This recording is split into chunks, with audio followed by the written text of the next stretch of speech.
Di jalan yang sepi aku bertemu sebuah mobil yang baru saja mengalami kecelakaan. Ternyata itu adalah suamiku dan selingkuhannya. Kubawa mereka ke gudang rumah sakit, lalu kulakukan yang sudah kusiapkan untuknya. Namaku Arini. Malam itu seharusnya menjadi malam biasa setelah bekerja seharian di rumah sakit. Namun, entah mengapa, sejak sore aku sudah merasa ada sesuatu yang berat menggantung di dada. Hujan turun sejak siang, dan sampai aku selesai bekerja pun, belum menunjukkan tanda akan mereda. Langit seperti menumpahkan segalanya sekaligus. Aku menyetir, pelan menyusuri jalan menuju rumah. Wiper mobil bekerja keras, tetapi derasnya hujan tetap membuat pandangan buram. Malam itu sepi, jauh lebih sepi dari biasanya. Lampu jalan hanya menyala setiap beberapa meter, sisanya tertutup gelap dan kabut hujan. Tubuhku lelah, kepalaku berdenyut, namun pikiranku lebih kacau daripada apapun. Dalam keheningan mobil, aku kembali teringat wajah Dion, suamiku. Beberapa bulan terakhir, sikapnya berubah. Pulang lebih larut, banyak menghindar, dan entah mengapa, selalu tampak gelisah. Aku sudah mencoba mengabaikan, mencoba percaya, mencoba bersikap dewasa. Tetapi, rasa curiga tetap tumbuh diam-diam seperti akar kecil yang merambat di tanah. Aku menarik napas panjang sambil memandangi jalan yang tampak lebih gelap daripada biasanya. Sedikit lagi, batinku. Sebentar lagi aku tiba di rumah. Atau itulah yang kupikirkan. Hingga sesuatu yang tidak biasa muncul di hadapan. Di tikungan menuju kawasan perumahan, aku melihat cahaya berwarna oranye berkedip perlahan. Lampu hazard sebuah mobil. Aku memperlambat laju mobilku. Hujan terlalu deras, sehingga bentuk mobil itu tidak langsung terlihat. Namun saat aku mendekat, siluetnya semakin jelas. Mobil itu ringsek di bagian depan, menabrak pohon besar di pinggir jalan. Asap tipis keluar dari kap, bercampur uap hujan yang terpantul dari lampu jalan. Jantungku langsung berdegup makin cepat. Di daerah ini, kecelakaan jarang sekali terjadi karena lalu lintas sangat sepi. Aku meminggirkan mobil dan turun dengan payung. Angin kencang membuat payungku bergoyang-goyang, sementara air hujan menghantam wajahku tanpa ampun. Langkahku terhenti ketika aku cukup dekat untuk melihat isi mobil itu. Tubuhku seketika membeku. "Tidak," bisikku. Di balik kaca yang retak, aku melihat seseorang yang tak asing. Tubuh lelaki itu terkulai di kursi pengemudi. Wajahnya penuh luka dan darah tipis di pelipis. Itu Dion, suamiku. Aku berlari kecil mendekat dan membuka pintu mobil dengan tenaga yang bahkan tidak aku sadari masih ada padaku. Tangan Dion dingin saat kupegang, tetapi denyut nadinya masih terasa. Lemah, tetapi ada.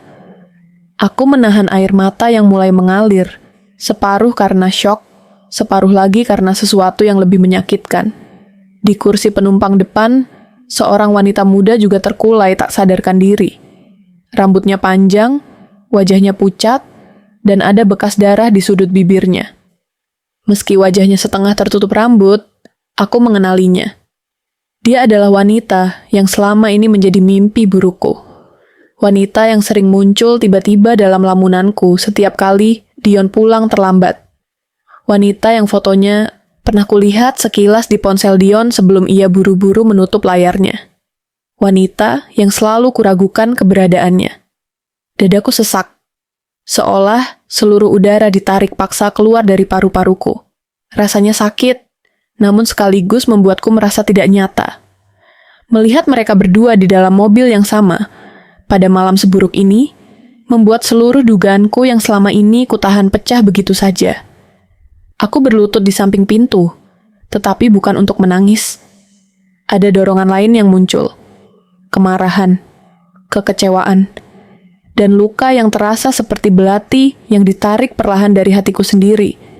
Aku mencoba bernapas, mencoba menguasai diri, tetapi rasanya seperti berusaha memeluk ombak di tengah badai. Aku tidak tahu harus menangis atau berteriak. Yang aku tahu, aku tidak bisa membiarkan mereka tinggal di mobil ini. Hujan terlalu deras, dan kondisi mereka bisa memburuk kapan saja. Namun anehnya, aku tidak memanggil ambulans, tidak juga menelepon IGD untuk meminta bantuan. Pikiranku langsung menuju satu tempat, gudang rumah sakit. Gudang itu adalah ruangan yang jarang dilirik orang. Di sanalah peralatan rusak ditumpuk, kabel-kabel lama ditinggalkan, dan beberapa mesin yang tidak lagi dipakai disimpan. Termasuk beberapa alat pacu jantung yang beberapa bulan terakhir sedang kupelajari. Dan kupersiapkan untuk sesuatu yang tidak pernah berani kuakui secara terbuka.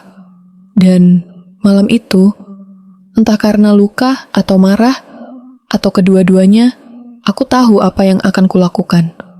Aku membuka pintu belakang mobilku dan mengatur posisi kursi mendatar. Dengan sisa tenaga yang kupunya, aku mengangkat Dion dan memindahkannya.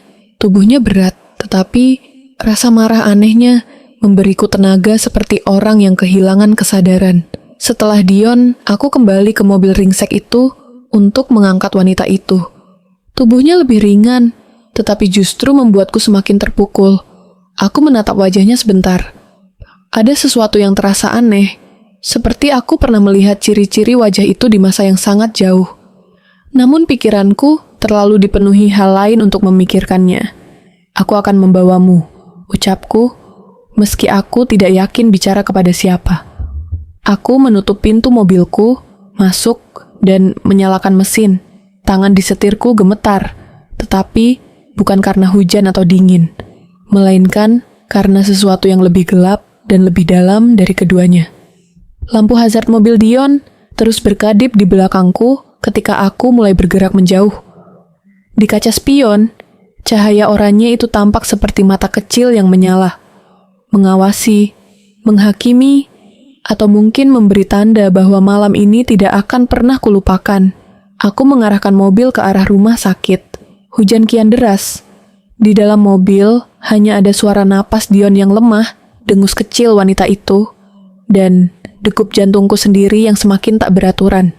Perjalanan itu hanya 10 menit, tetapi rasanya seperti berjalan melewati sebuah jurang panjang yang gelap. Dan di ujungnya, aku tahu, hidupku tidak akan sama lagi. Begitu, sampai di area parkir belakang rumah sakit, aku mematikan mesin dan memejamkan mata sejenak. Lalu, dengan suara kecil yang hampir tidak terdengar, aku berkata pada diriku sendiri, malam ini semuanya berakhir. Kemudian aku membuka pintu dan mulai menggerakkan mereka menuju gudang. Hujan tetap turun tanpa henti. Seolah langit pun sedang menangis, menyaksikan apa yang akan terjadi. Udara pagi itu terasa lebih berat dari biasanya. Seolah menyimpan sesuatu yang ingin disampaikan namun tertahan di antara embusan angin. Aku duduk di ruang tamu, menatap dinding kosong yang memantulkan kembali getaran hatiku. Kosong, keruh, dan menyesakkan. Semalaman aku tidak tidur. Bayangan wajah suamiku yang terkulai di dalam mobil itu terus hadir.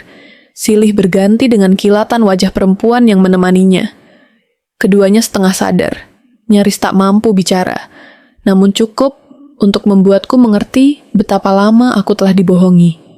Aku mengingat bagaimana suara logam mobil yang ringsek masih memantul di kepalaku. Bagaimana darah di pelipis suamiku menetes pelan, seakan menunggu seseorang mengambil keputusan terakhir untuknya. Dan dari semua orang di dunia ini, akulah yang menemukannya lebih dulu. Ironi itu sendiri rasanya menertawakan hidupku. Pagi mulai merayap masuk melalui jendela, membawa cahaya yang seharusnya menghangatkan. Namun, bagiku terasa seperti spotlight yang menyorot luka-luka batin yang belum sempat kubalut. Telepon genggamku bergetar di meja kecil dekat sofa. Nama suamiku yang tersimpan rapi, dulu penuh cinta, kini seperti ironi baru, muncul di layar. Panggilan tak terjawab, ada 3, lalu 4, lalu 5. Tentu bukan dia yang menelepon. Ia masih terbaring tak berdaya di gudang rumah sakit tua itu.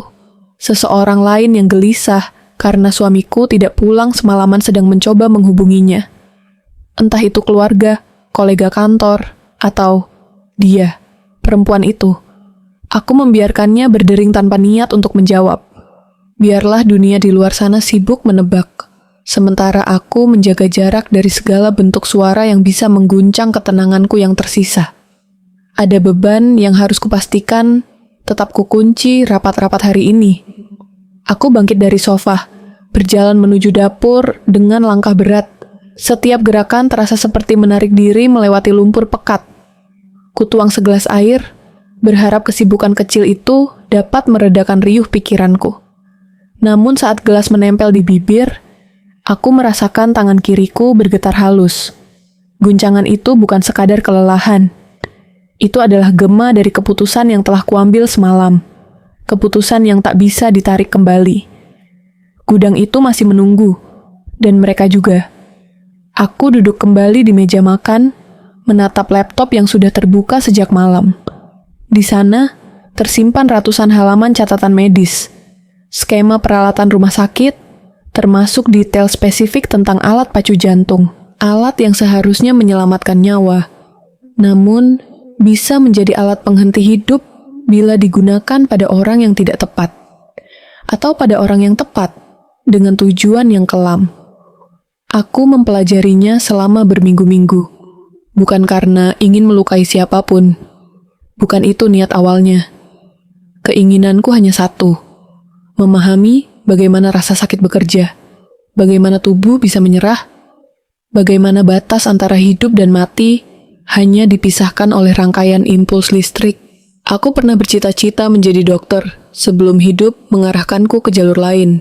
Semua pengetahuan itu kupelajari dalam kesunyian, sebagai bentuk pelarian, bukan sebagai rencana.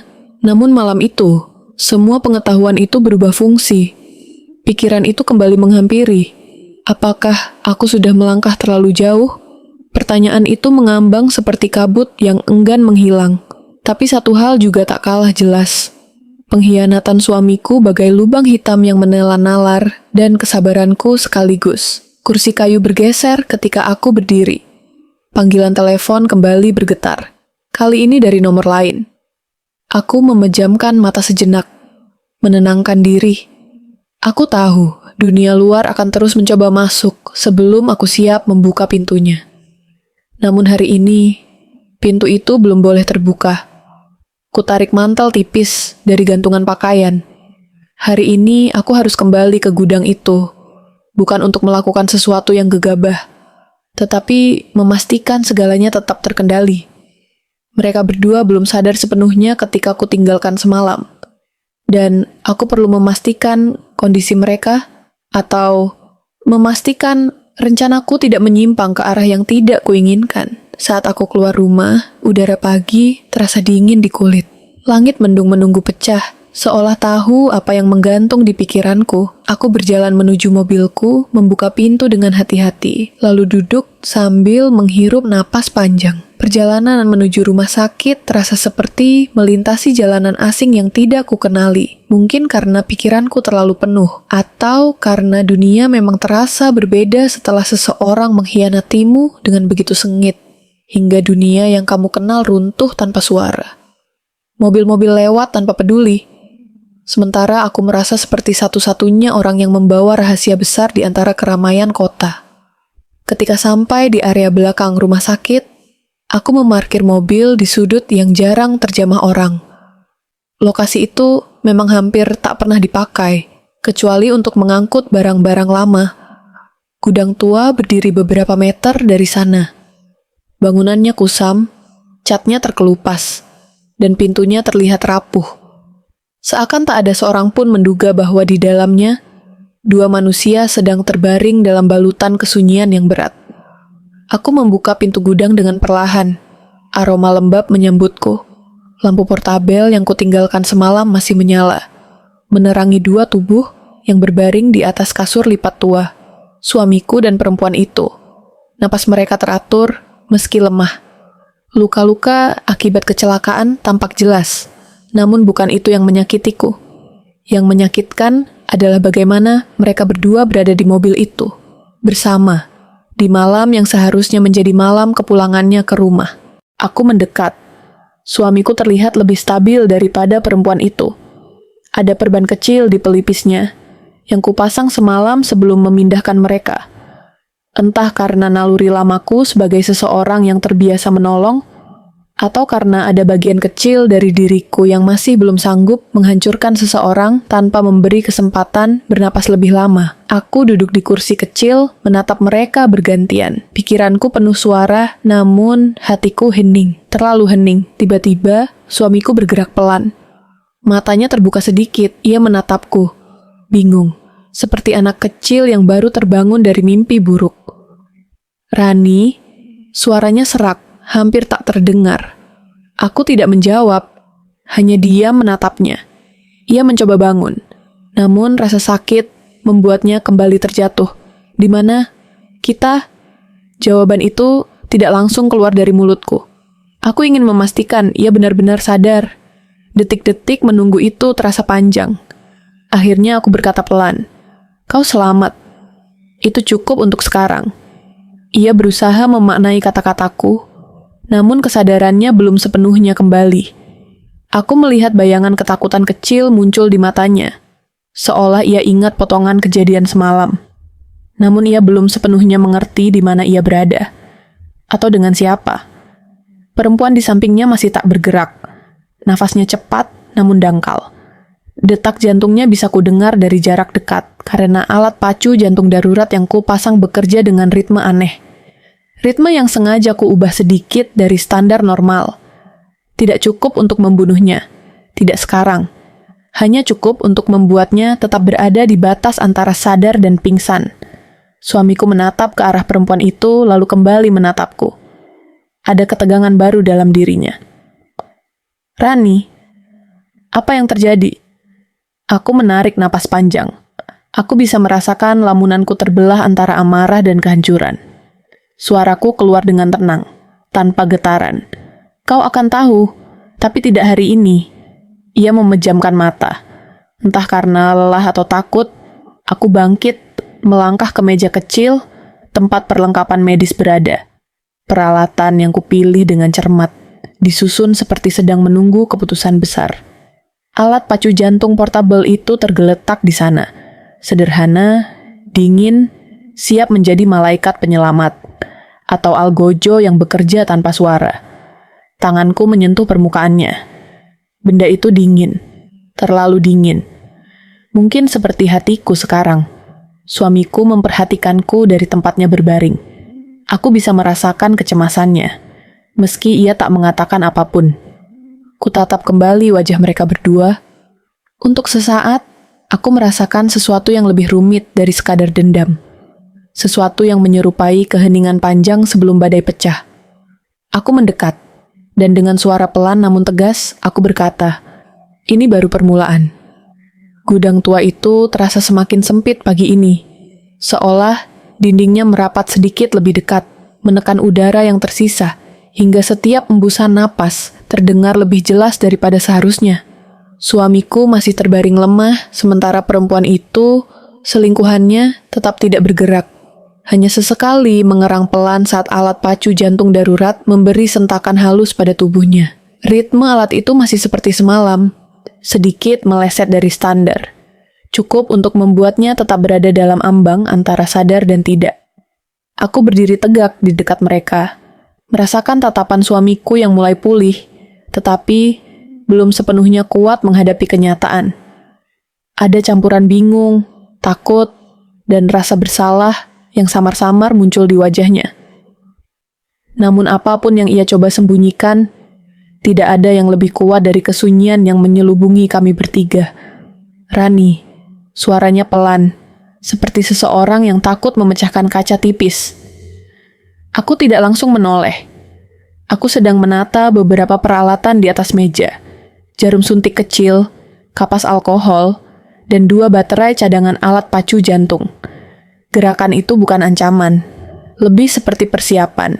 Tetapi, bagi suamiku, semua terlihat seperti kesengajaan yang penuh makna.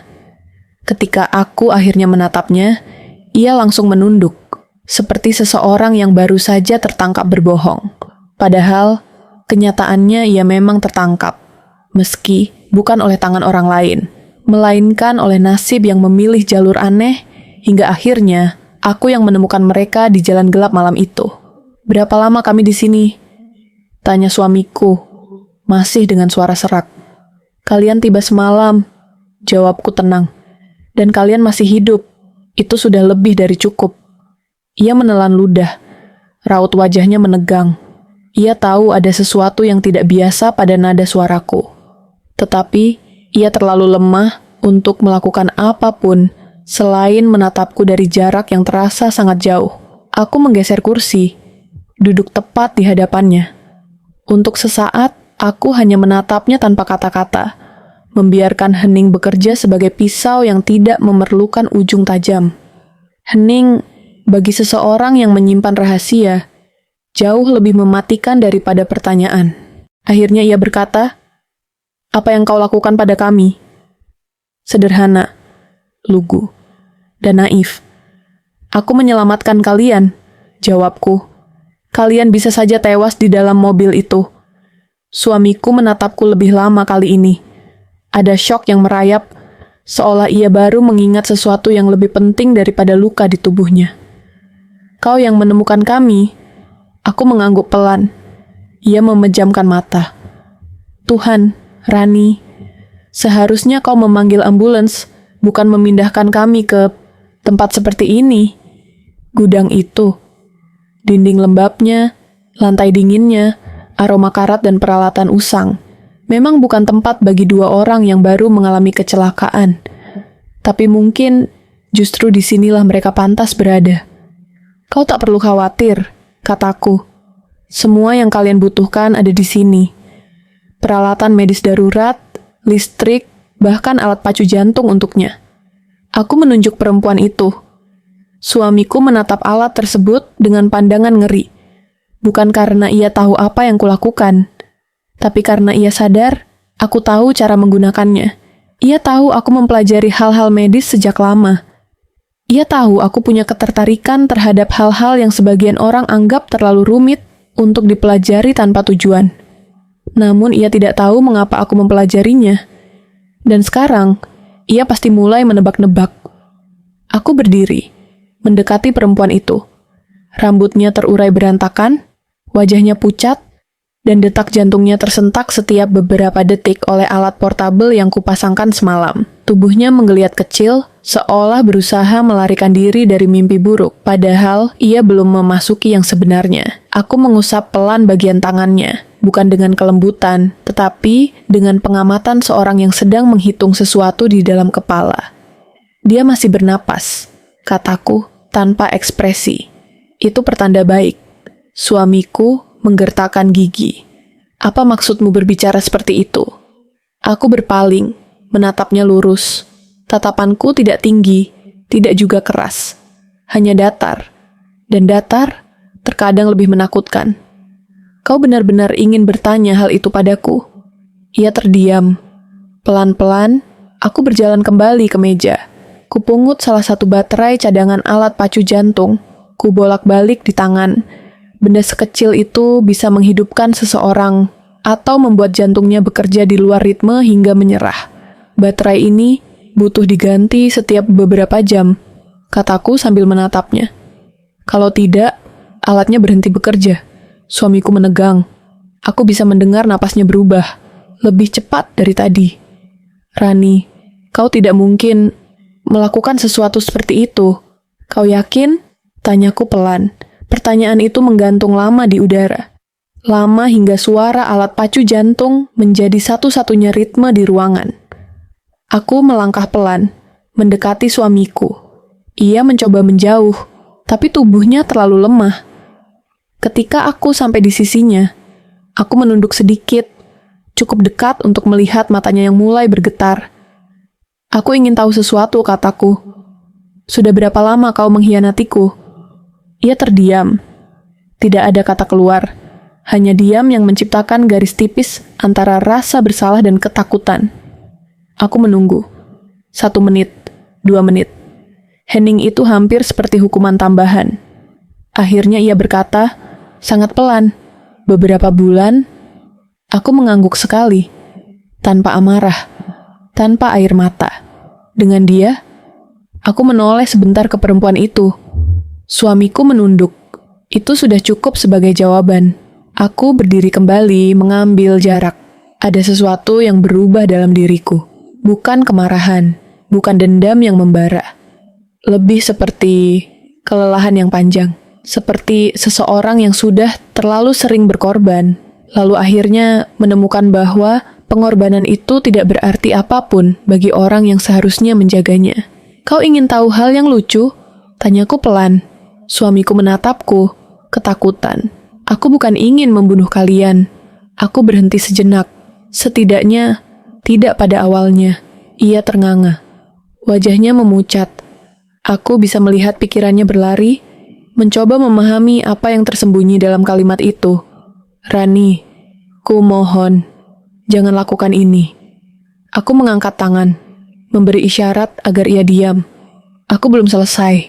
Ia menutup mulutnya. Aku melanjutkan. Aku membawa kalian ke sini karena aku ingin kalian bangun dan menghadapi aku. Menghadapi bagaimana rasanya disakiti oleh seseorang yang kalian percaya. Aku menatap lantai sebentar, lalu kembali menatapnya.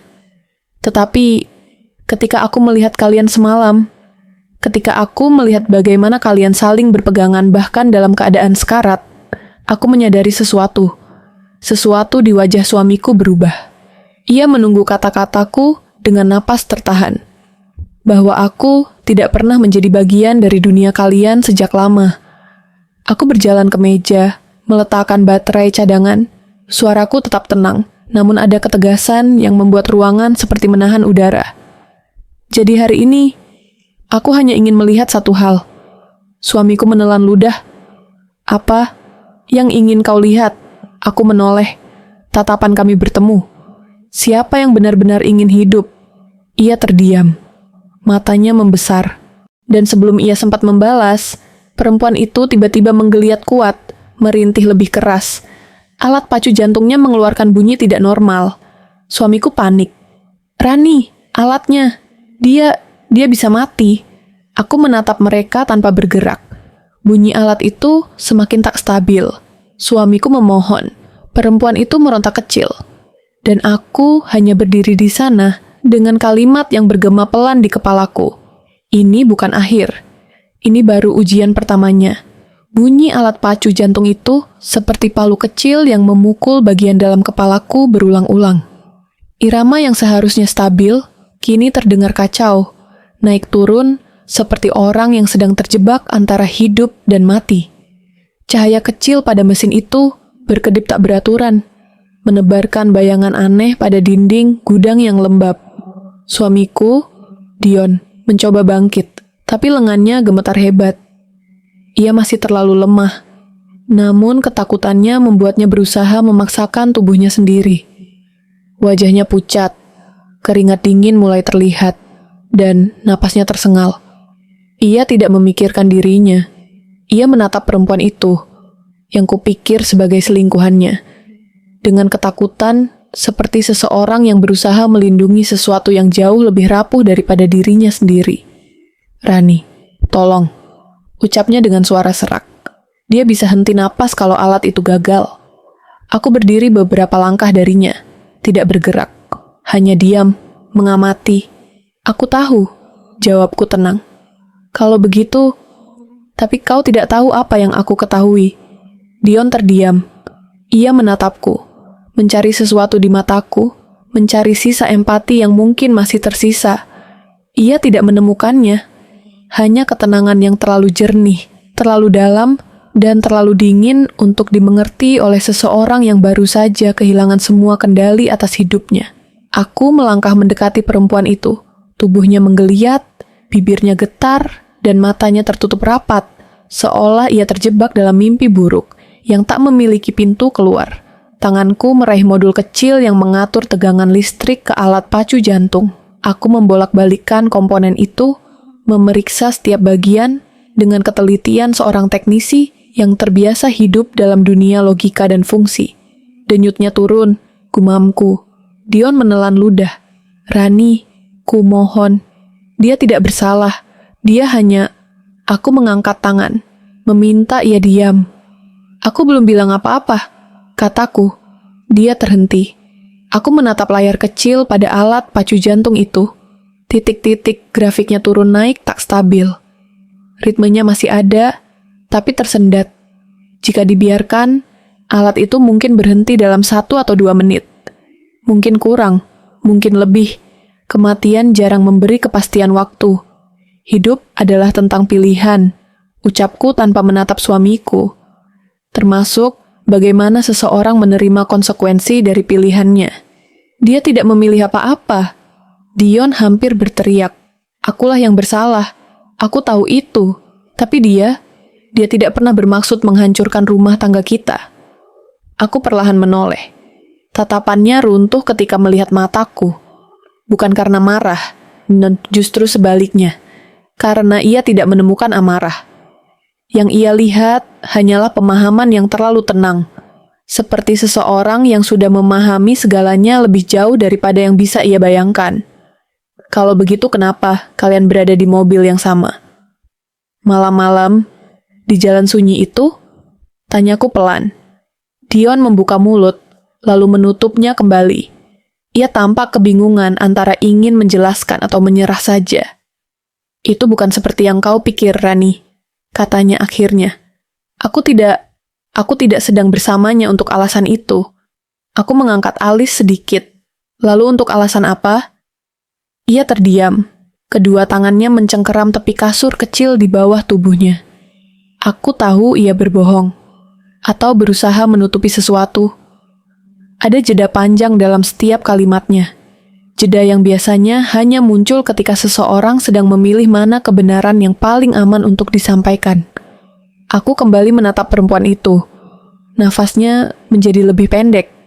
Matanya sedikit terbuka, memandang hampa, sebelum kembali tertutup dengan erangan kecil yang hampir tidak terdengar. Dion menangis. Tolong dia. Kalau kau masih punya sedikit, hanya sedikit saja cinta untukku, tolong dia. Cinta. Kata itu jatuh di rongga gudang seperti batu yang tidak memiliki gema. Aku mengambil napas panjang, lalu mengembuskannya perlahan. Akhirnya aku melangkah ke alat itu, memeriksa baterainya. Memang sudah hampir habis. Aku mengambil baterai cadangan yang tadi kutaruh di meja, memasangnya dengan gerakan yang sudah kulatih berulang kali. Lalu, perlahan, aku menekan tombol reset ritme. Bip, bip, bip, bip, bip. Grafik jantungnya stabil kembali. Dion menunduk, terisak lega. Terima kasih Rani. Namun aku tidak menatapnya. Aku justru mengamati perempuan itu, memperhatikan garis wajahnya saat detaknya mulai kembali normal. Ada sesuatu yang aneh pada rautnya. Sesuatu yang tak bisa kujelaskan. Bukan soal kecantikannya, bukan.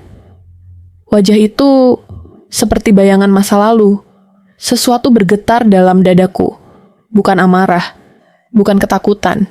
Lebih seperti kejanggalan yang belum menemukan kata. Aku mengambil kain kecil, membersihkan darah kering di dekat bibirnya. Saat itu, untuk pertama kalinya, ia membuka mata. Tidak sepenuhnya, hanya setengah. Tetapi cukup untuk membuat seluruh tubuhku berhenti bernapas. Matanya, warna itu, bentuknya, cara tatapannya. Itu bukan tatapan seorang perempuan asing. Itu tatapan seseorang yang pernah aku kenal puluhan tahun lalu. Seseorang yang hilang. Seseorang yang kusebut namanya dalam doa penuh luka bertahun-tahun lamanya. Tubuhku menenggang. Tanganku berhenti bergerak. Udara seolah lenyap dari ruangan. Dion memperhatikan perubahan ekspresiku. Rani, ada apa? Aku tidak menjawab. Aku menatap perempuan itu lebih lama. Rambutnya, walau berantakan dan lembab, memiliki warna yang terlalu familiar. Bentuk rahangnya, garis hidungnya, semuanya seperti mosaik kecil yang selama ini tersimpan samar di kepalaku. Perempuan itu menggerakkan bibirnya lemah. Aku merasakan seluruh darah dalam tubuhku turun hingga ke tumit. Ia mencoba mengucapkan namaku. Tidak mungkin, tidak mungkin, tidak mungkin. Dion melihat kepanikan di wajahku. Rani, kau kenal dia? Aku mundur 1 langkah, lalu 2. Jantungku berdetak begitu keras, bukan karena marah, melainkan karena ketakutan yang belum sempat kuberi nama. Aku menatap wajahnya lagi, lebih dekat, lebih teliti. Dalam sudut cahaya gudang yang redup, garis-garis itu semakin jelas, dan kemudian ingatan masa kecilku muncul. Ingatan tentang seorang gadis kecil yang dulu tidur di kamarku. Tentang tawa renyah yang hilang sejak hari ia kabur dari rumah. Tentang pencarian panjang yang tak pernah menemukan jawaban. Tentang seseorang yang kusebut sebagai bagian dari jiwaku sendiri. Mulutku terbuka, mengucapkan nama yang selama ini terkubur dalam doa paling rahasia. Lara, tubuh perempuan itu bergetar pelan. Air mata tipis mengalir dari sudut matanya. Dion terperanjat. Lara, siapa? Aku menoleh tajam padanya. Dia, adikku. Kalimat itu meluncur seperti petir. Gudang itu terasa runtuh seketika. Dion memucat. Rani, aku tidak tahu. Dia tidak bilang apa-apa, dia hanya... Aku mengangkat tangan. Diam. Ia membeku. Emosi dalam dadaku berkecamuk. Suamiku selingkuh dengan perempuan yang ternyata adikku sendiri. Adikku yang hilang bertahun-tahun. Adikku yang tidak pernah kutemukan. Adikku yang malam ini nyaris mati di depan mataku. Namun sebelum aku sempat meresapi semua itu, Lara kembali menggeliat. Rem, mobil. Ia berbisik dengan suara patah. Seseorang, potong. Mataku membesar. Apa? Remnya, bukan kecelakaan. Ari, mereka mau bunuh. Napasnya tersendat. Tubuhnya melemah kembali. Aku terpaku. Kata-katanya menggantung seperti jerat di langit-langit. Seseorang memotong rem mobil mereka. Artinya, mereka bukan korban perselingkuhan yang celaka. Mereka korban upaya pembunuhan. Aku menatap Dion. Dion menatapku. Dan untuk pertama kalinya sejak malam itu, aku menyadari sesuatu yang jauh lebih gelap sedang bergerak di balik semua ini. Dan seseorang di rumah sakit mungkin terlibat. Pagi itu, cahaya matahari yang seharusnya menembus celah-celah atap gudang justru terasa seperti beban yang menekan dadaku. Dunia luar berjalan seperti biasa. Orang-orang pergi bekerja, anak-anak memulai hari mereka, sementara di ruangan sempit ini, hidup 3 orang terasa menggantung di antara rahasia, luka, dan teka-teki yang memutuskan untuk muncul bersamaan. Aku duduk di kursi kecil dekat meja peralatan. Kedua tangan bersedekap, berusaha menahan gemuruh yang tidak kunjung mereda di dalam dada. Suamiku masih terbaring, meski kini ia tampak lebih sadar. Sementara perempuan yang ternyata adikku, Lara, bernafas lebih stabil setelah ritme alat pacu jantung kembali normal. Tapi meski detak jantungnya stabil, hatiku tidak.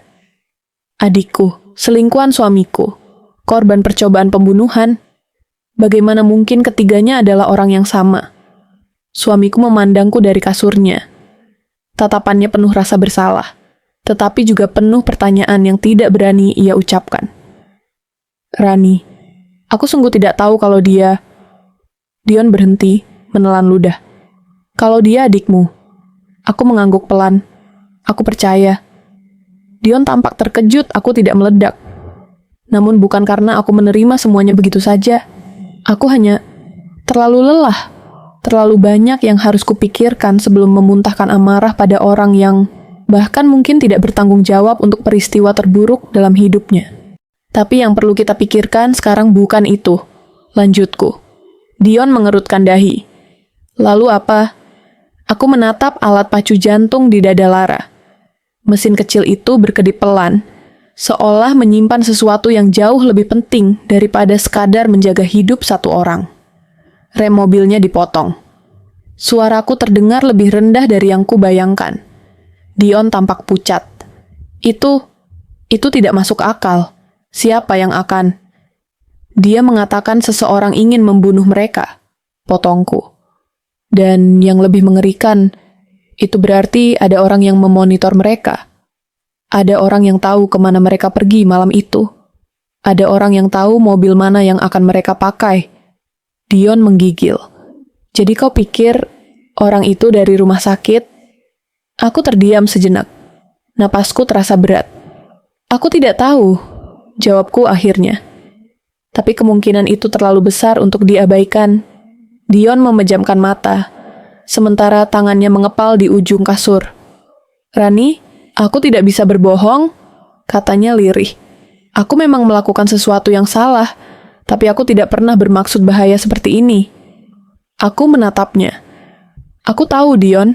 Justru itu yang membuat semua ini jauh lebih rumit." Di luar, suara langkah seseorang terdengar samar di koridor rumah sakit, karena gudang ini memang berada di lantai bawah, bersebelahan dengan ruang penyimpanan peralatan yang kadang dilalui staf lain. Langkah itu membuatku refleks berdiri. Siapapun yang mendekat, tidak boleh tahu ketiga orang ini ada di sini. Aku berjalan ke pintu kecil gudang, memastikan bahwa kunci besi masih terpasang. Langkah itu berlanjut, lalu menjauh. Aku menghembuskan napas lega. Ketika aku kembali ke mereka, Lara tiba-tiba membuka mata. Tidak sepenuhnya sadar, tapi lebih baik daripada sebelumnya. Air, suaranya seperti pasir yang tergerus angin. Aku cepat mengambilkan segelas air menggunakan pipet, meneteskan sedikit ke bibirnya. Lara menelan perlahan. Matanya berusaha fokus padaku. "Ari?" Ulangnya. Lebih jelas kini. Ada sesuatu yang menegang di dadaku. Aku tidak pernah menduga hari itu akan tiba. Hari ketika aku menemukan adik yang hilang. Dalam keadaan seperti ini, dan bersama suamiku. "Lara, kau bisa dengar aku?" Tanyaku pelan. Ia mengangguk kecil. "Siapa yang melakukan ini pada kalian?" Lara memejamkan mata, berusaha mengingat. Wajahnya menegang. "Aku tidak tahu namanya," jawabnya pelan. "Tapi dia bekerja di rumah sakit." Dion menegang. "Aku juga." Dia bilang, "Aku harus ikut. Kalau tidak, dia akan..." Lara tidak melanjutkan. Dadanya naik turun dengan cepat. "Pelan-pelan," kataku menenangkan. "Kau aman di sini." Ia menggenggam bajuku. "Tidak, tidak aman. Nanti kita..." "Ari," bisiknya dalam ketakutan yang nyata. "Dia tahu siapa kau." Aku merasa darahku berhenti mengalir sesaat. "Siapapun dia," lanjut Lara. "Dia tahu kau teknisi medis. Dia tahu tempat ini. Dia tahu semuanya." Gudang terasa lebih dingin dari sebelumnya. Senyap. Nafas Dion tertahan. Aku tidak bergerak sama sekali. "Kenapa dia memburu kalian?" tanyaku. Lara tampak ragu. Lalu air mata mengalir dari sudut matanya. Aku menemukan sesuatu yang seharusnya tidak kulihat. Dion terpaku. Aku merapatkan jarak. "Apa yang kau temukan?" tanyaku pelan. Lara menatapku dengan ketakutan yang jauh lebih besar daripada sakit fisiknya. "Seseorang mengubah data alat pacu jantung." Ia menelan ludah. "Mereka menambahkan fungsi yang bisa membunuh pasien." Aku terdiam. Dion berbisik. "Apa? Maksudmu?" Lara memaksakan suara. "Alat pacu jantung itu bisa disabotase dari jarak jauh. Mereka menggunakan sistem baru." Aku hampir tidak percaya. Alat pacu jantung adalah dunia yang ku kenal. Dunia yang memaksaku belajar ribuan jam dan memahami hal-hal teknis hingga ke detail terkecil. Dan jika benar ada seseorang yang memodifikasi alat itu untuk tujuan membunuh, itu bukan sekadar kriminal. Itu kejahatan medis tingkat tinggi. Aku menarik napas panjang, menahan gemetar di ujung jari. "Siapapun mereka," kataku perlahan, "bukan hanya ingin menyingkirkanmu. Mereka ingin menyingkirkan siapapun yang tahu." Lara menunduk lemah. "Mereka sudah mengincarku sejak 3 hari lalu." Aku merasakan tengkukku menegang. "Aku melarikan diri," lanjut Lara. "Aku menemui seseorang yang bisa membantu Dion." Suamiku mengangkat kepala, meyakinkan ucapannya. "Iya," katanya pelan. "Dia datang padaku dalam keadaan panik. Aku hanya mencoba membantunya. Aku berencana membawanya ke rumah sakit, ke ruanganmu, Rani. Aku tahu kau bisa dipercaya." Kata-kata itu terasa seperti luka, pedih. Tapi jujur, "Dion," aku menatapnya, "kenapa tidak menghubungiku?" Ia menutup wajahnya dengan tangan gemetar. "Aku takut kau salah paham. Karena aku memang pernah berselingkuh. Jadi, memang ada perselingkuhan. Tetapi bukan dengan Lara. Semuanya tercampur. Begitu kacau, hingga aku tidak tahu harus marah." Sedih. Atau justru merasa lega karena kebenarannya tidak seburuk seperti yang kukira, walaupun tetap menyakitkan. Aku kembali memandang Lara. "Siapa yang mengejar kalian?" tanyaku. Lara menggeleng lemah. Aku tidak tahu, tapi dia punya akses ke ruang penyimpanan alat. Dia tahu sistem rumah sakit, dan dia mengawasi aku. Aku menyatukan kedua alis. Jika orang itu tahu gudang ini, kalau ia benar-benar ingin membunuh mereka, ia pasti akan datang ke sini. Aku berdiri, menenangkan diri. "Kalian istirahat dulu. Aku harus memastikan sesuatu." Dion panik. "Kau mau kemana?" "Tidak aman." Aku tahu. Aku menatap pintu gudang. Justru karena itu, aku harus mengecek. Jika dia sudah menaruh sesuatu, atau jika dia datang kembali, aku menghela napas panjang. Lebih baik aku tahu sebelum dia tahu keberadaan kalian. Lara menggenggam pergelangan tanganku. "Jangan pergi sendiri." "Ari, bahaya." Aku menatapnya. Adikku, yang hilang bertahun-tahun, sekarang bergantung padaku di tengah konspirasi yang bahkan belum pernah terpikir olehku. "Percayalah," kataku, "aku tidak akan membiarkan siapapun menyentuh kalian lagi." Saat aku melangkah ke pintu, Dion memanggilku lirih. "Rani, kunci pintunya dari luar." Aku menoleh. "Kau tidak takut aku meninggalkan kalian?" Dion menggeleng pelan. "Justru itu, kalau kau mengunci dari luar, berarti kau berencana kembali." Ada sesuatu yang bergeser di dadaku, luka, tapi juga kepercayaan kecil yang mulai tumbuh. Aku mengangguk, lalu keluar. Dan untuk pertama kalinya sejak malam itu, aku menyadari satu hal. Ancaman itu tidak lagi berada di luar. Ia sudah masuk ke dalam hidup kami. Sejak lama, aku tidak pernah menyukai gudang alat medis sejak pertama kali bekerja di rumah sakit ini. Ruangan itu gelap, dingin, dan sunyi, seperti ruang tunggu kematian. Tapi malam ini, suasananya terasa jauh lebih pekat. Seolah dinding beton yang kusam itu sedang mengawasi setiap gerakan tanganku. Dion dan wanita itu, adik perempuanku, meski aku belum tahu kebenaran itu sepenuhnya, terbaring di dua ranjang portabel yang biasanya dipakai untuk memindahkan pasien. Nafas mereka stabil, tapi lemah. Aku memastikan obat penenang masih bekerja agar mereka tidak terbangun terlalu cepat. Entah apa yang muncul di wajahku waktu itu. Bukan kemarahan lagi, bukan juga kebingungan. Mungkin campuran keduanya, ditambah dosis kelelahan dan kebingungan yang menumpuk selama bertahun-tahun. Aku memejamkan mata sejenak. Hanya satu malam, bisikku. Satu malam untuk kebenaran. Aku mulai menyiapkan alat pacu jantung portabel itu. Perangkatnya kecil, ringan, mudah dibawa, dan memiliki mode diagnostik yang sangat detail. Aku paham setiap tombol, setiap indikator, dan setiap suara bipnya. Inilah alat yang sering menemaniku selama bertahun-tahun menjadi teknisi medis. Tapi malam ini, aku menggunakannya bukan untuk menyelamatkan, melainkan untuk menjawab pertanyaan yang selama ini menghantuiku. Tentang Dion. Tentang rahasia yang ia sembunyikan, tentang malam celaka itu. Di dalam benakku, rencana balas dendam itu sebenarnya tidak pernah benar-benar bulat. Aku tidak pernah berniat menjadikan alat itu sebagai alat pembunuh, meski amarahku sempat mendorong pikiran itu. Aku hanya ingin tahu semua, memaksa semuanya keluar, mengatur ulang detak hidup mereka dalam keadaan sadar, sehingga mereka tidak punya pilihan selain jujur. Alat itu mampu membuat jantung terasa sesak, panas, bahkan nyaris berhenti, tanpa benar-benar mencabut nyawa. Tapi tetap saja, yang kutetapkan malam itu jauh dari moral atau kemanusiaan. Aku tahu itu. Aku menarik napas panjang. "Arini, kalau kau teruskan ini, kau tidak akan menjadi dirimu lagi."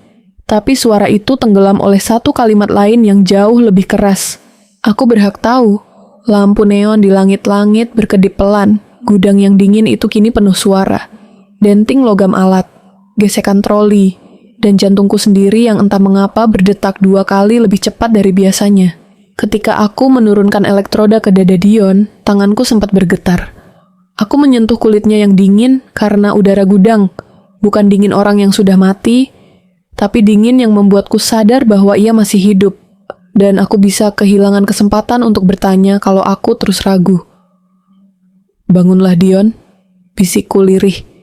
"Jika kau memang mengkhianati aku, katakan. Jika tidak, tunjukkan." Aku menoleh ke arah wanita itu.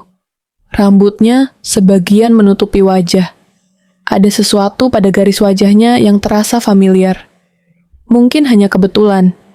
Mungkin hanya perasaan yang muncul karena syok. Aku menatap keduanya bergantian. Siapa kalian sebenarnya bagiku malam ini? Pertanyaan itu menggantung di udara. Tidak ada jawaban. Hanya suara hujan di luar dan mesin pendingin gudang. Aku menyalakan alat itu. Bip, bip, bip. Lampunya menyala hijau. Semua mode bekerja normal. Aku menekan tombol diagnostik lanjutan. Biasanya menu ini hanya untuk memeriksa respons jantung pasien. Tapi aku tahu ada fitur lain. Sistem rekaman darurat. Alat ini, seperti beberapa perangkat baru yang sedang diuji coba, bisa menyimpan data audio dari ruang gawat darurat jika terhubung dengan jaringan rumah sakit. Tapi saat aku mencoba membuka data itu, sesuatu yang tidak biasa terjadi. Layar menampilkan data ditemukan, terekam 12:14, tepat waktu kecelakaan. Aku membeku.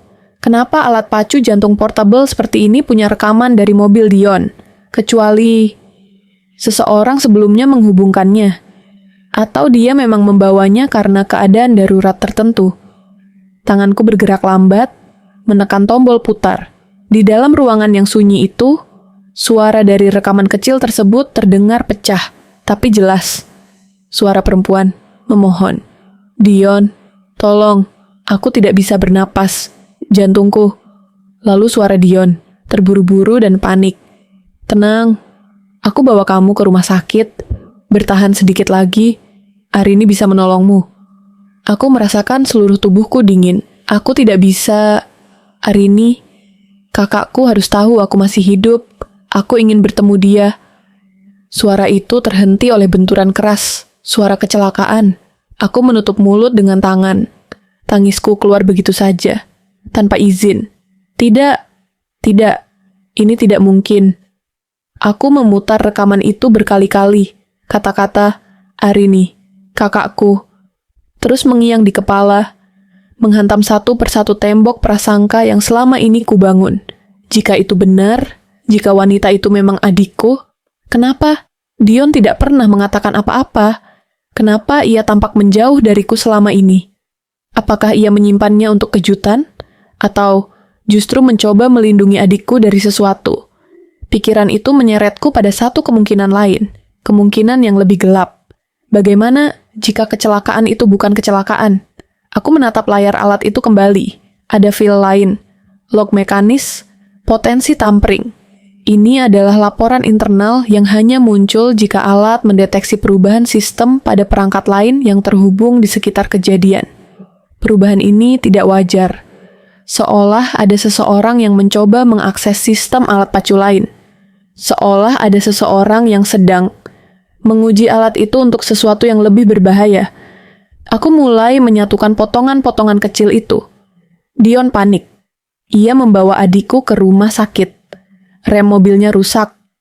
Alat ini, secara misterius, punya rekaman suara mereka. Ada laporan tampering di sekitar waktu kejadian. Semua itu tidak mungkin kebetulan. Dan orang yang paling mungkin dapat mengakses sistem seperti itu hanya orang dalam, gumamku. Seseorang di rumah sakit ini. Seseorang yang tahu alat apa yang kupakai, apa pekerjaanku, dan bagaimana memanipulasi sistem medis tanpa meninggalkan jejak. Dadaku terasa sesak. Tidak ada amarah sebesar ini yang pernah kurasakan sebelumnya. Bukan kepada Dion, bukan kepada adikku, tapi kepada seseorang yang belum kukenal. Seseorang yang menjadikan mereka umpan. Seseorang yang ingin berpura-pura bahwa mereka mati secara alami. Seseorang yang ingin menyembunyikan sesuatu yang jauh lebih besar. Tiba-tiba, pintu gudang diketuk keras dari luar. Aku tersentak, hampir menjatuhkan alat pacu jantung itu. Ketukannya tidak sopan, bukan ketukan orang yang sekadar lewat. Ketukan itu seperti peringatan atau ancaman. Aku menahan napas. Arini, suara laki-laki terdengar samar. Aku lihat lampu di dalam menyala. Kau sedang shift malam? Aku ingin bicara. Itu suara dokter jaga, Dokter Bagas. Orang yang paling banyak berurusan dengan alat pacu jantung di rumah sakit ini. Orang yang sering memintaku memperbaiki alat tanpa laporan resmi. Untuk pertama kalinya malam itu, aku merasakan ketakutan yang sesungguhnya. Aku menatap Dion. Aku menatap adikku. Aku menatap alat di tanganku. Dan aku tahu, malam ini, hidupku memasuki babak baru. Konflik yang selama ini hanya berlangsung di dalam hatiku, kini berubah menjadi sesuatu yang jauh lebih besar dan berbahaya. Aku berdiri, menggenggam alat pacu jantung itu erat-erat. Saat pintu kembali diketuk, kali ini lebih keras, aku berbisik pada diriku sendiri.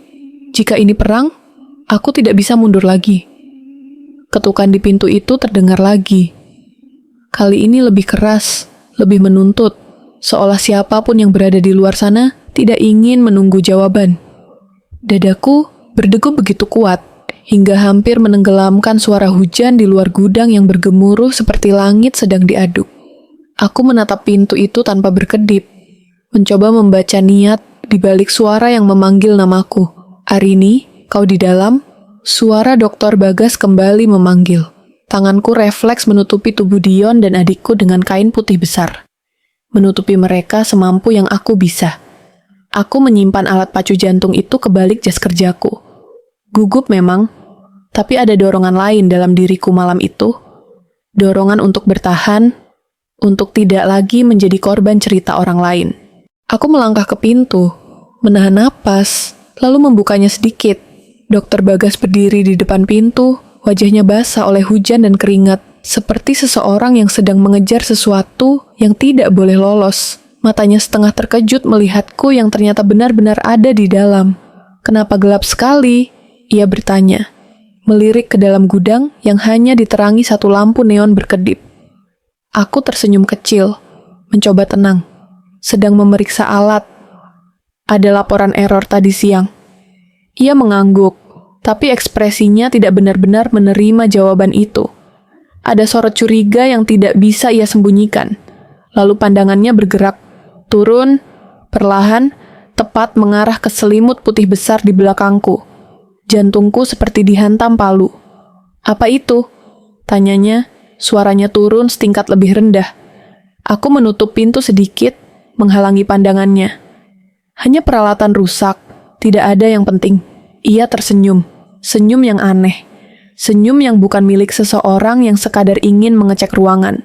Arini, kurasa aku perlu masuk. Ada desakan di suaranya. Desakan yang membuat bulu kudukku meremang. Aku menahan napas dalam hitungan detik. Opsi yang kupunya sangat terbatas, tetapi kepalaku bekerja cepat. Jika dia masuk dan melihat dua tubuh tak sadarkan diri itu, jika dia tahu aku sedang membuka rekaman dan log alat, maka malam ini bukan hanya tentang mencari kebenaran. Malam ini adalah malam ketika aku harus melindungi hidupku. Aku membuka pintu sedikit lebih lebar, menunjukkan senyum profesional yang paling sering kupakai saat bekerja. Aku tadi mau keluar, kataku. Kalau butuh bicara, kita bicara di luar saja. Gudang ini pengap. Bagas menatapku cukup lama. Terlalu lama. Lalu ia mengangguk. Baik, silakan. Aku keluar, memastikan pintu tertutup rapat di belakangku. Hujan masih deras. Bau tanah basah bercampur udara malam yang menusuk kulit.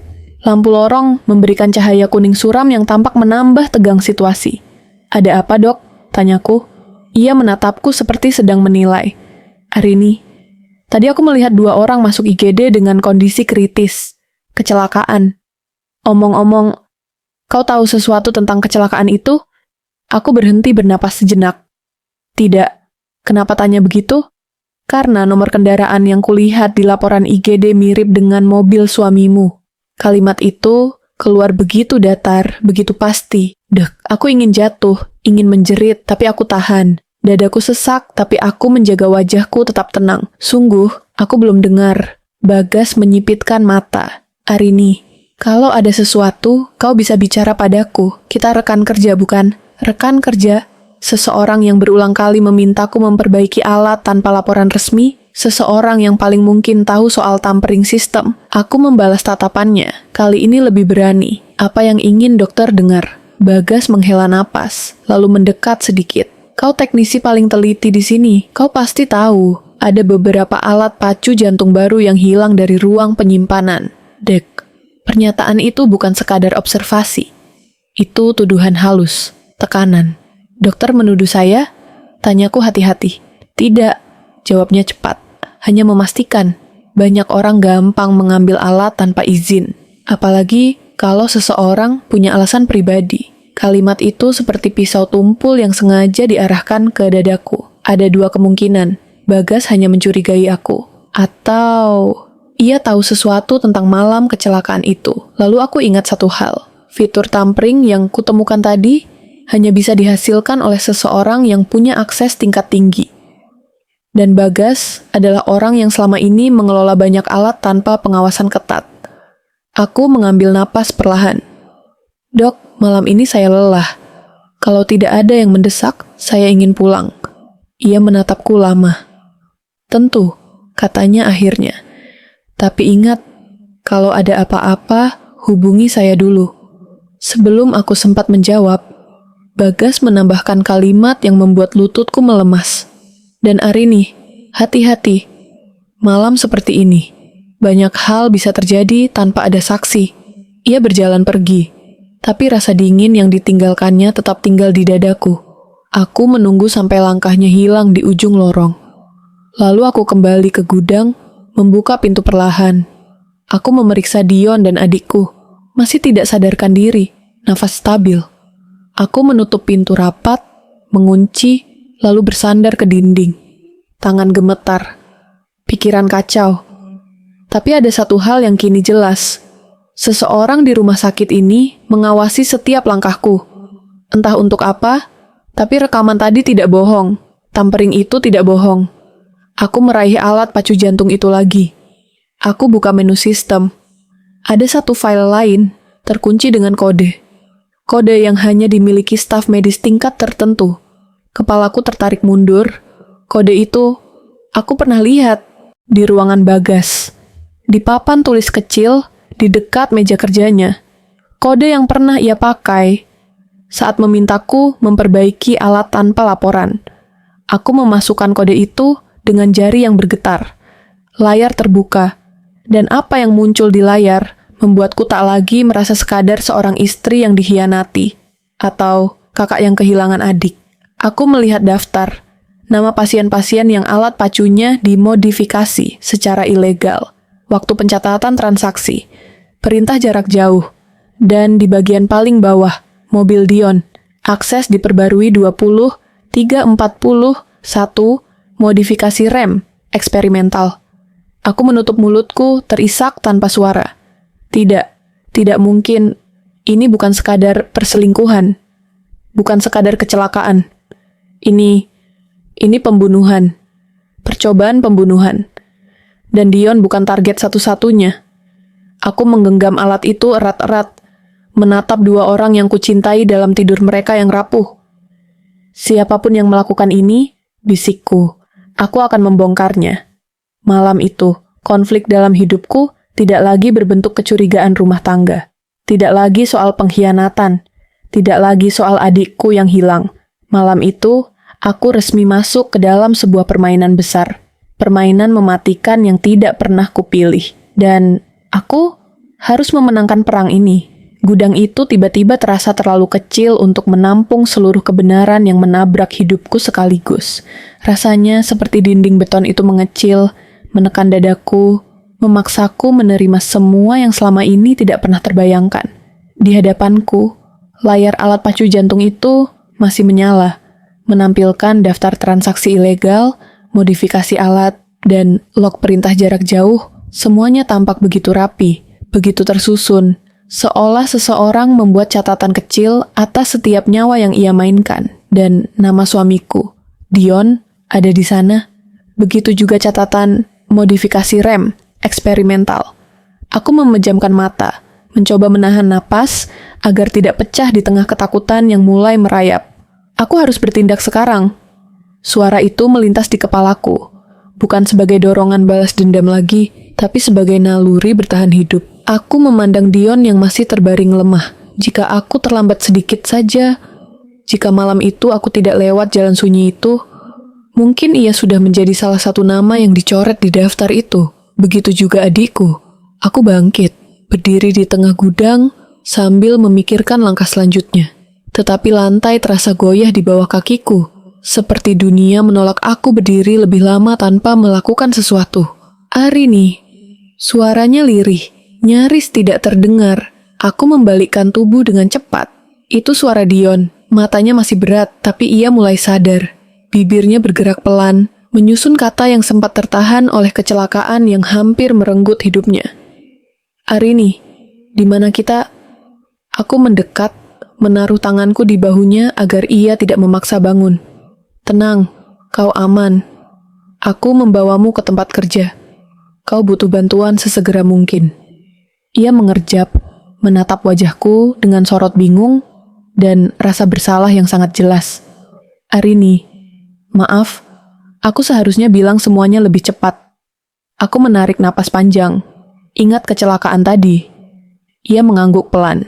Kami dikejar. Aku tidak sempat menjelaskan. Rem tiba-tiba tidak berfungsi. Aku membeku. Dikejar? Siapa yang mengejar kalian? Dion menelan ludah dengan sulit. Ada seseorang di rumah sakit ini yang menghubungi aku beberapa hari lalu. Ia bilang, ia punya informasi tentang adikmu. Ia meminta aku datang diam-diam. Katanya, adikmu pingsan di sebuah motel dan butuh bantuan cepat. Dan kalau aku membawa kamu, itu bisa berbahaya. Aku merasakan dunia sedikit bergeser. Kau percaya begitu saja? Aku ragu.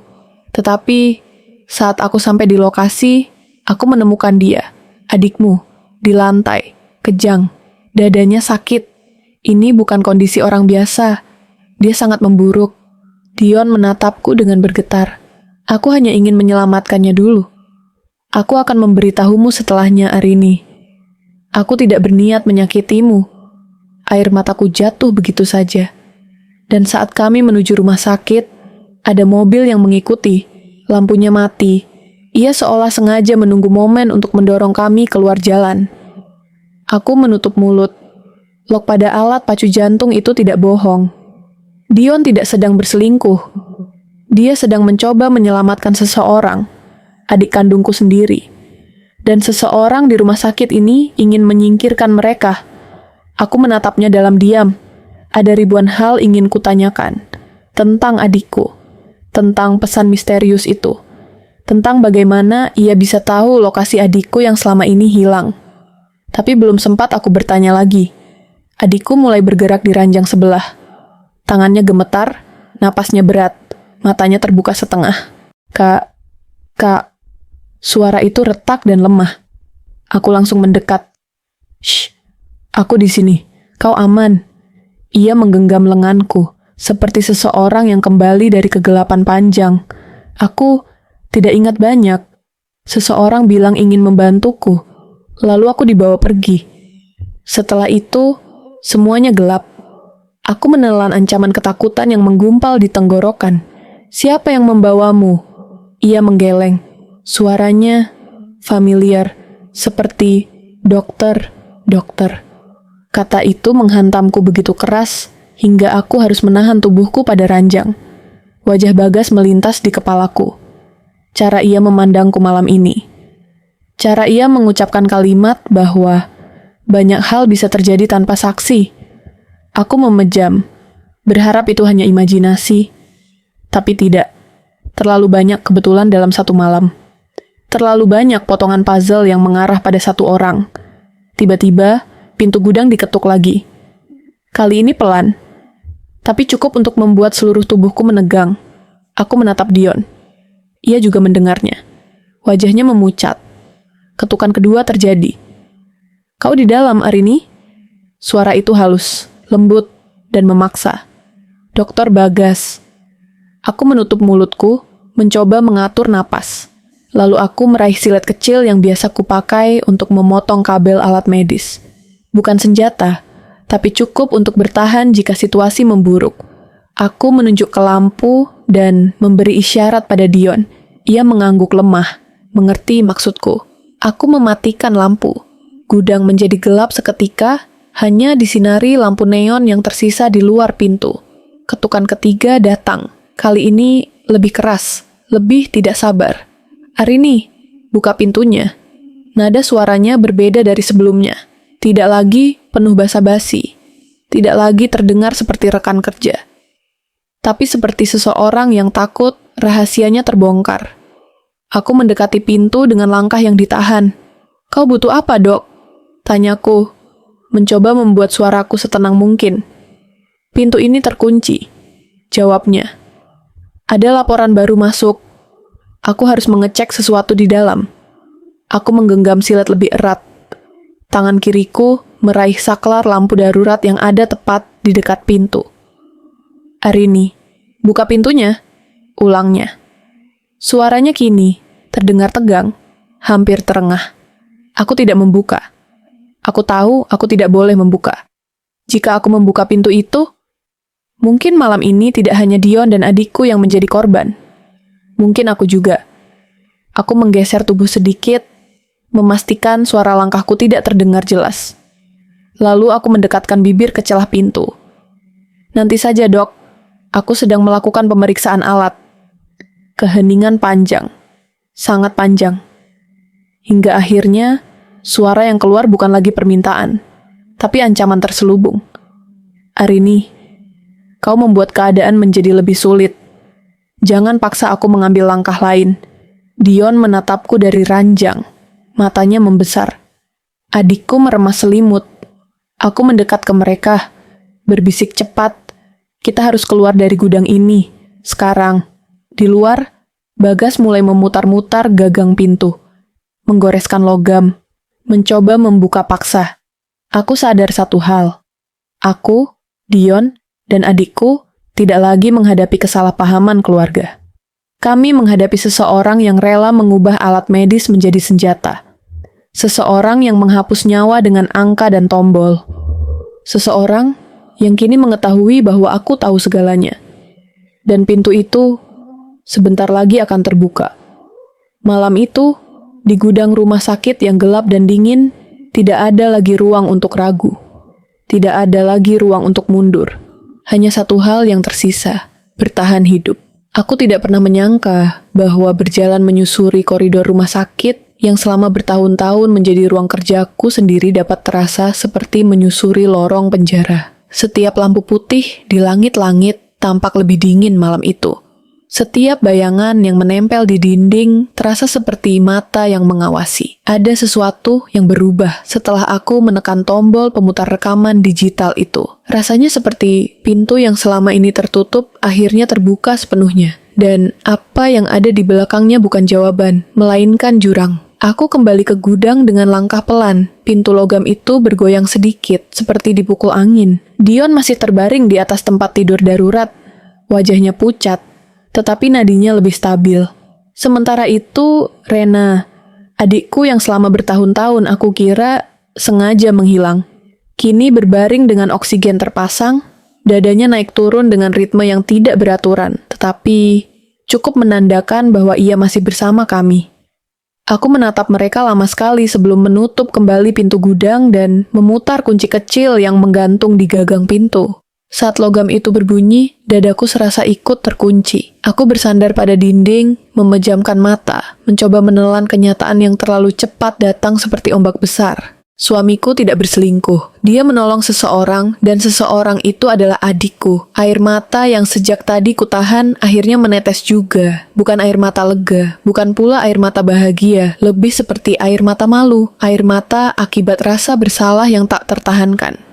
Selama ini aku memupuk kebencian yang kulumuri dengan pikiran-pikiran buruk tentang Dion.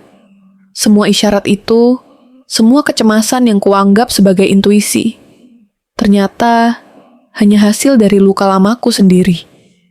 Aku menutup wajah dengan kedua tangan. "Arini," suara itu membuatku terlonjak. Aku mendongak. Dion sudah sadar, meski matanya masih berat.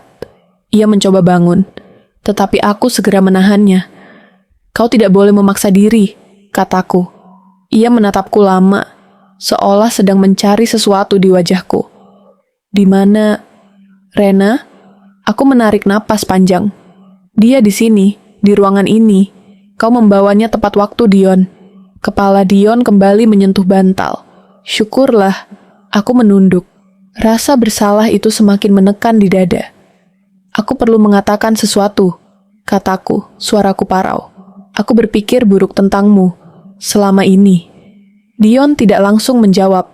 Tatapannya tetap tenang, meski tubuhnya tampak kelelahan. Arini, aku tahu kau terluka. Aku tahu perubahanku belakangan ini membuatmu cemas, tapi aku tidak ingin kau takut atau berprasangka. Aku hanya tidak tahu bagaimana harus menjelaskan semuanya tanpa melibatkan Rena. Ia memohon padaku untuk merahasiakannya sementara waktu. Ia takut, Arini. Sangat takut. Takut pada siapa? Pertanyaan itu meluncur begitu saja. Tetapi, aku tahu jawabannya tidak sesederhana itu. Dion memandangku dengan tatapan yang lebih dalam. Kau harus melihat satu hal. Ia menunjuk ke sakuku, tempat tablet kerja kecilku berada. Periksa file itu. Ada salinan dalam email daruratku. Aku merogoh saku, mengambil tablet kecil itu. Jari-jariku bergetar saat layar menyala. Dion memberikan kode sandi dengan suara lirih. Setelah itu, sebuah folder muncul di layar. Folder yang tidak pernah kulihat sebelumnya. Namanya Pacemaker Project. Log 7. Saat kubuka, muncul serangkaian video pendek, laporan digital, serta grafik-grafik yang tampak seperti catatan pengujian alat. Di tengah semuanya, ada satu file yang diberi tanda merah, Unauthorized Modification, Evidence. Aku menekan file itu, dan apa yang kutonton membuat lututku hampir tak kuat menopang tubuhku. Rekaman itu memperlihatkan seorang pria berseragam putih bersih. Ia berdiri di ruang perawatan khusus alat pacu jantung, ruangan yang seharusnya hanya bisa dimasuki oleh tim teknisi sepertiku. Pria itu memasang sebuah modul aneh ke salah satu perangkat uji. Wajahnya tidak terlihat jelas dalam rekaman, tetapi aku mengenal postur tubuh itu, sikap berdirinya. Cara ia memegang alat seperti sedang memegang rahasia paling penting dalam hidupnya. Nama yang selama ini hanya kutaruh di pinggir pikiranku, kini memenuhi semua ruang dalam kepalaku. Dr. Arman, wakil direktur rumah sakit, orang yang paling dihormati sekaligus paling tak tersentuh. Tanganku gemetar hebat. Dion melanjutkan dengan suara pelan. Rena bekerja di bagian data administrasi sebelum dia melarikan diri dari rumah. Dia menemukan ada inkonsistensi pada laporan penggunaan alat pacu jantung. Dia mendekatiku karena dia takut jika langsung melapor, hidupnya akan terancam. Aku menelan ludah. Tenggorokanku kering. Dan kau mencoba membantu mengumpulkan bukti? Dion mengangguk pelan. Ya, ternyata dugaannya benar. Ada proyek ilegal yang dilakukan Arman. Ia menggunakan modifikasi gelap pada alat pacu jantung untuk membuat efek tertentu saat dialiri listrik darurat. Itu bisa digunakan seperti senjata medis, Arini. Alat itu tampak seperti perangkat gagal atau rusak secara teknis, padahal itu disengaja. Aku memejamkan mata. Jadi maksudnya, apa? Kecelakaan kalian malam ini juga karena dia? Senyap panjang memenuhi ruangan. Dion menatap langit-langit, seolah mencoba mengingat detail terakhir sebelum mobilnya tergelincir. Aku tidak punya bukti pasti, tapi Rena bilang ia menemukan ancaman dalam log sistem internal. Ada pesan terenkripsi. Ia hanya sempat mengatakan padaku bahwa seseorang dari dalam rumah sakit sedang mengikuti geraknya. Aku memegang dahiku. Dinding ruangan terasa semakin dekat. Nafasku memendek seperti ruang itu sedang mencoba menelan kami semua. Arini, Dion meraih tanganku dengan sisa tenaga. Sentuhan itu membuatku hampir menangis lagi. Kau harus berhati-hati. Jika Arman tahu bahwa kau menemukan rekaman itu, kau bisa dalam bahaya. Bahaya. Aku mendengus pelan tanpa sadar. Aku sudah berada dalam bahaya sejak aku berpikir membunuh kalian berdua malam ini. Gumamku, lirih. Dion menatapku lama, bukan dengan kemarahan, justru dengan empati. Kau terluka. Tidak ada yang ingin kau lakukan seandainya kau tahu kebenarannya lebih awal. Aku mengusap pipiku. Tetap saja, Dion. Aku hampir... Kata-kata itu menggantung di udara. Yang penting sekarang adalah kau sadar. Dion memotong pelan. Dan kau memutuskan untuk berhenti sebelum kau melakukan sesuatu yang tidak bisa diperbaiki. Aku menatapnya. Di tengah kelelahan berat itu, ia tetap terlihat jujur. Aku tidak tahu apakah aku pantas mendapat kepercayaan itu. Tetapi, untuk pertama kalinya setelah sekian bulan, aku merasa melihat suamiku apa adanya, bukan bayangan yang kubentuk oleh prasangkaku sendiri. Namun momen itu tidak berlangsung lama. Tiba-tiba, terdengar suara pintu di ujung koridor. Suara langkah kaki. 3 ketukan pendek di pintu luar gudang. Ketukan itu terlalu ritmis untuk petugas biasa. Terlalu terencana. Aku spontan mematikan layar tablet dan menyimpannya kembali ke saku. Dion menatapku dengan mata membelalak pelan.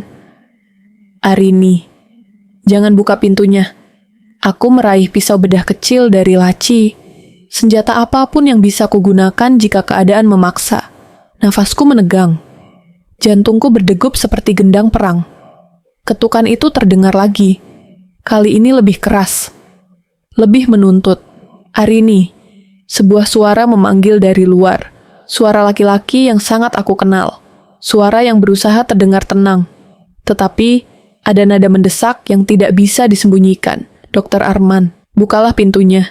Aku ingin memeriksa kondisi 2 pasien yang baru masuk malam ini. Aku dengar mereka ditempatkan di sini sementara. Dadaku terasa seperti diremas dari dalam. Akal sehatku berteriak. Jangan percaya, jangan buka, jangan lengah. Aku mundur 2 langkah. Tangan kiriku meraih tombol lampu. Untuk beberapa detik, ruangan itu berada di bawah kendaliku sepenuhnya. Aku tahu lokasi setiap alat, setiap celah, setiap jalur keluar darurat. Namun sebelum aku sempat menentukan langkah, Arman berbicara lagi. Kali ini dengan nada lebih dalam, nyaris seperti ancaman terselubung. Arini, aku harap kau tidak menyentuh apapun yang tidak seharusnya kau sentuh malam ini. Akan sangat disayangkan jika kau terlibat masalah besar, hanya karena rasa ingin tahu. Tubuhku membeku. Di balik pintu, ketukan berhenti. Suasananya berubah menjadi sunyi yang menegangkan. Sunyi yang mengatakan satu hal. Dia tahu. Entah bagaimana, dia tahu aku telah melihat sesuatu yang tidak seharusnya. Aku merasakan tengkukku dingin. Tanganku berkeringat. Dion berbisik, Arini, jangan buka pintunya. Apapun yang terjadi jangan. Aku menelan ludah, lalu berdiri tegak. Tidak ada lagi ruang untuk ragu. Tidak ada lagi ruang untuk ketakutan yang membelenggu. Baik, gumamku pelan. Kita tidak akan menjadi korban malam ini. Aku menyalakan kembali lampu gudang, lalu menarik napas panjang. Karena aku tahu, saat pintu itu diketuk lagi, yang akan menunggu di baliknya bukan sekadar dokter senior, melainkan seorang pria yang mungkin sanggup merenggut hidup siapapun yang menghalangi langkahnya. Dan malam itu, aku adalah orang yang berdiri tepat di hadapannya.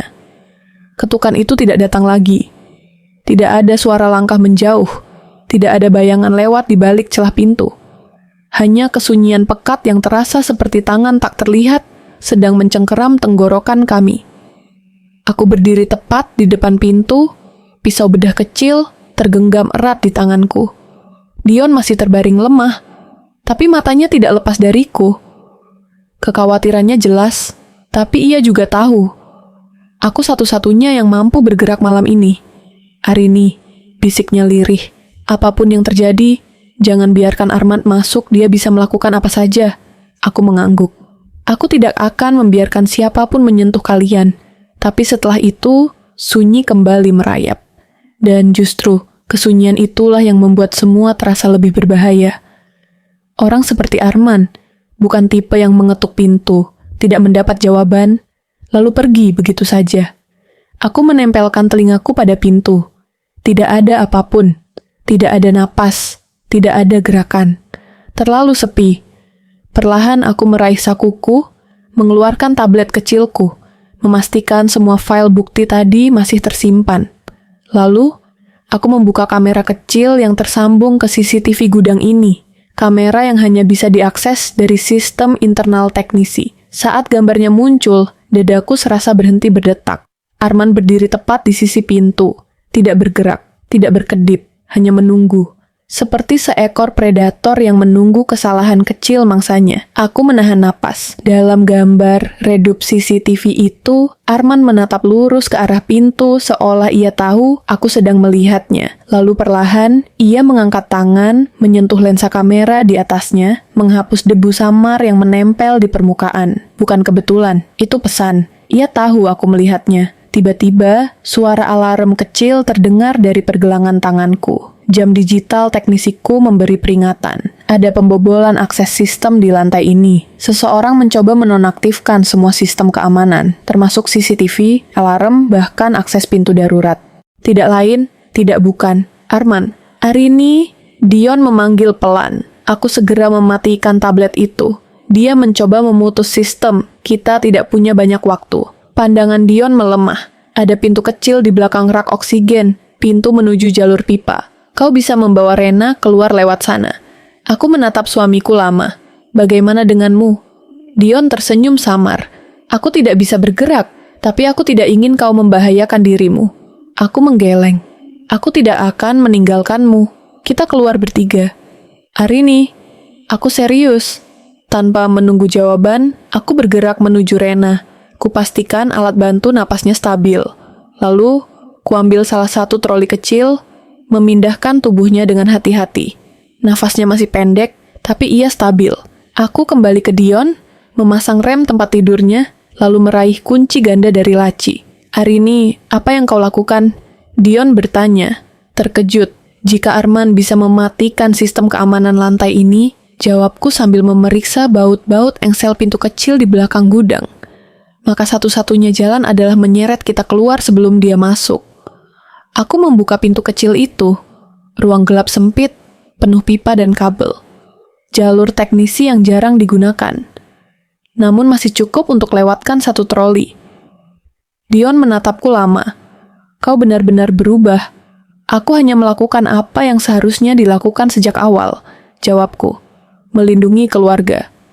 Namun tepat ketika aku hendak memindahkan troli masuk ke ruang pipa, terdengar bunyi klik pelan dari pintu utama gudang.